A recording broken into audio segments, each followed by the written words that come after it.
Shalom, Jemaat GB Victory, umat berkemenangan ya Tuhan. Kita ada dalam Victorious Devotion pagi ini. Senang sekali bisa jumpa Bapak Ibu kekasih Tuhan, adik-adik youth dan teens yang saya kasihi. Sebelum kita mau merenungkan kebenaran firman, kita mau satu di dalam doa. Mari kita berdoa. Tuhan, kami bersyukur untuk cinta kasih pertolongan penyertaan Tuhan atas kami yang sungguh sangat sempurna. Kami pagi ini mau dengar kebenaran firman, mau renungkan kebenaran firman untuk menjadi tuntunan bagi kami, untuk menjadi panduan bagi kami hidup di dalam kebenaran firman. Kiranya Tuhan memberikan kami pengertian yang daripada Tuhan, yang bukan hanya sekedar dari logika kami sebagai manusia belaka, tetapi ada tuntunan dari Roh-Mu yang kudus yang mengurapi setiap kami, baik yang menyampaikan maupun kami yang sama-sama merenungkan kebenaran firman. Dalam nama Yesus kami berdoa, minta pimpinan Roh-Mu yang kudus. Haleluya, amin.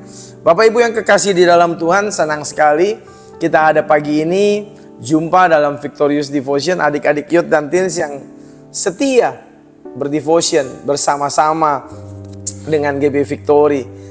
Pagi ini kita mau bicara tentang sesuatu di mana kita mau bicara tentang tema yang baru. Kita ada di bulan Juli dengan satu tema Unity in the Body of Christ. Kita mau menjadi satu di dalam kesatuan tubuh Kristus. Dan pagi ini saya beri judul renungan kita pagi ini, kuatnya kesatuan. Wow, betapa dahsyatnya kesatuan. Kita belajar dari sebuah nats dalam perjanjian lama, Kejadian pasal yang ke-11 ayat yang ke-6. Saya bacakan untuk kita semua. Dan ia berfirman, mereka ini satu bangsa dan satu bahasa untuk semuanya. Ini barulah permulaan usaha mereka. Mulai dari sekarang apapun juga yang mereka rencanakan, tidak ada yang tidak akan dapat terlaksana.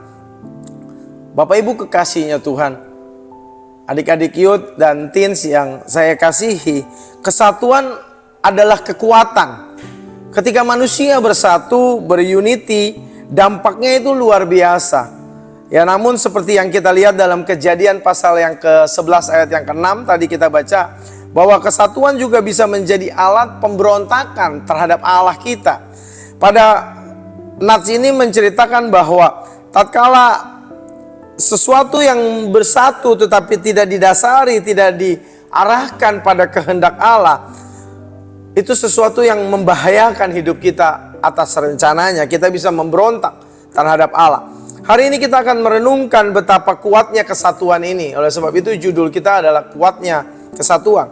Baik dalam potensi kreatif maupun potensi destruktifnya. Dalam hal ini kita mau belajar bagaimana kita bisa menundukkan kesatuan itu di dalam ketundukan kita kepada Kristus Tuhan kita. Kita lihat tadi nats itu berkata bahwa tidak akan ada apa yang mereka rencanakan yang tidak akan terlaksana. Luar biasa. Beberapa hal yang kita mau bahas pagi ini dalam renungan kita. Kesatuan adalah potensi yang nyata. Firman Tuhan dalam Kejadian pasal yang ke-11 tadi yang kita baca menggambarkan satu kelompok manusia yang ada pada saat itu yang mendirikan Menara Babel. Kelompok manusia yang bersatu di dalam bahasa, bersatu dalam visinya, bersatu di dalam tujuannya, membangun satu menara besar, Menara Babel, agar nama mereka dikenal, nama mereka terkenal. Yang menarik adalah bahwa Allah sendiri mengakui itu, bahwa kekuatan dari kesatuan mereka dengan berkata bahwa apapun juga yang mereka rencanakan, tidak ada yang tidak akan dapat mereka lakukan. Satu konfirmasi di sini. Kata ehad dalam bahasa Ibrani menggambarkan kesatuan yang utuh. Kesatuan yang tidak terpecah, sebuah sinergi total antara pikiran, perkataan, dan tindakan. Ehad digambarkan atau dikatakan. Prinsip kesatuan bukan hanya soal kerjasama atau teamwork, tetapi kekuatan yang terfokus, yang bisa membangun atau menghancurkan. Bisa membangun atau menghancurkan. Bahkan dalam ketidaktaatan, apabila kesatuan itu ada, kesatuan bisa berhasil. Betapa lebih besar hasilnya jika kita arahkan kesatuan atau unity itu pada kebenaran Allah. Jadi yang pertama, betapa kita mengerti bahwa kesatuan itu adalah sebuah hal yang sangat berharga. Kesatuan adalah potensi yang nyata. Poin yang kedua adalah Allah menghargai kekuatan kolektif. Allah sangat menghargai yang namanya kesatuan atau unity. Allah tidak meremehkan kekuatan dari kesatuan. Allah menciptakan manusia sebagai makhluk yang sosial, makhluk yang membutuhkan komunitas dan kolaborasi.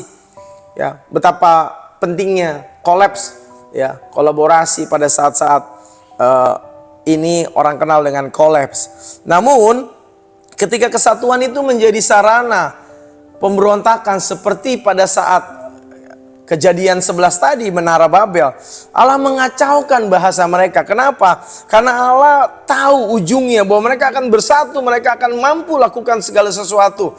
Tetapi tidak didasari atau tidak diarahkan penundukan diri pada rencana Allah. Itu sebuah pemberontakan yang luar biasa. Allah mengacaukan bahasa mereka. Bukan karena takut, tetapi karena kasih-Nya yang luar biasa. Untuk menghentikan kesesatan yang makin besar. Ini awal mula dari berbagai macam bahasa yang ada di dunia ya. Kita mau belajar bahwa Tuhan menghargai segala bentuk kolaborasi. Tetapi Dia memanggil umat-Nya, memanggil saudara dan saya. Bukan demi nama sendiri, bukan demi keuntungan dan nama kita terkenal, tetapi demi nama Tuhan. Bapak Ibu yang kekasih, kesatuan harus punya arah. Dan arahnya harus jelas. Arahnya harus untuk melakukan kehendak Allah. Arahnya harus melakukan kehendak Bapa kita di surga. Kesatuan dalam Kristus yang ketiga. Kesatuan dalam Kristus membawa kemuliaan. Ini yang mau menjadi fokus kita. Kesatuan di dalam Kristus yang membawa pada kemuliaan. Kesatuan yang sejati ada di dalam Kristus Tuhan. Dalam tubuh Kristus, the body of Christ tadi. Kita harus unity in the body of Christ seperti tema kita di bulan Juli ini. Kita dipanggil menjadi satu, bukan hanya secara struktural, tapi juga secara kerohanian dan secara misi kita. Untuk apa? Lakukan kehendak Bapa. Kesatuan ini harus didasari kasih yang mula-mula, kasih yang saya sering sebut protos agape, kasih yang menjadi dasar, menjadi pola hidup kita, kasih Kristus yang diwujud nyatakan dalam pengorbanannya yang luar biasa. Dan kerendahan hati, sebagaimana Efesus 4 ayat 3 sampai 6. Mari kita bandingkan dengan konteks Babel. Babel adalah kesatuan tanpa Tuhan, kesatuan tanpa tujuan ilahi, kesatuan tanpa tujuan melakukan kehendak Bapa. Babel adalah kekacauan. Oleh sebab itu Allah mengacaukan bahasa mereka. Tetapi gereja adalah kesatuan di dalam Tuhan. Gereja adalah kesatuan di dalam tubuh Kristus. Gereja adalah kesaksian dan ada kemuliaan bagi nama Tuhan. Apakah komunitas pelayanan kita yang saat ini ada di dalam satu visi bersama? Apakah kita saling menopang atau justru saling bersaing? Ataukah kesatuan membutuhkan kerendahan hati? Ya, apakah kita memiliki kerendahan hati? Ataukah untuk kepentingan diri? Apakah kesatuan didasari juga kasih, pengampunan, dan komitmen bersama? Saudara yang kekasih, mari Kejadian 11 ini mengajarkan bahwa kesatuan adalah kekuatan. Tetapi kita harus arahkan kepada wujud nyata kasih Allah dan rencana Allah. Jangan sampai kesatuan kita mendirikan Babel di dalam hidup kita. Babel di masa kini. Mari kita bersatu hati in the body of Christ. Di dalam kesatuan tubuh Kristus. Untuk bersama-sama sebagai umat Allah di GBI Victory. Percaya dengan saat ini memiliki satu visi yang bersama di dalam Kristus. Maka tidak ada kemustahilan bagi gereja-gereja. Terutama GBI Victory untuk melakukan kehendak Bapa di surga. Kita melihat juga dalam Kisah Para Rasul 2 ayat yang keempat. Kasih Kristus adalah pengikat kesatuan yang menyempurnakan saudara dan saya juga. Seperti terdapat dalam Kolose 3 ayat yang ke-14 juga. Bapak Ibu yang kekasih, mari kita satu in the body of Christ dan memuliakan Tuhan, melakukan kehendak Bapa di surga. Kekuatan kesatuan yang didasari kasih Kristus. Di GBI Victory, umat GBI Victory yang berkemenangan di dalam Kristus Tuhan. Kita satu di dalam doa. Tuhan, ajar kami untuk hidup dalam kesatuan yang sejati, bukan membesarkan nama kami pribadi, bukan mencari keuntungan diri sendiri, tetapi kami mau meninggikan nama Tuhan. Satu hati, satu visi, dan segala sesuatunya kami lakukan untuk rencana Allah yang besar dalam hidup kami, di dalam gerejamu GBI Victory berkemenangan. Kami berdoa Tuhan, berkati umatmu, berkati jemaatmu di dalam nama Yesus.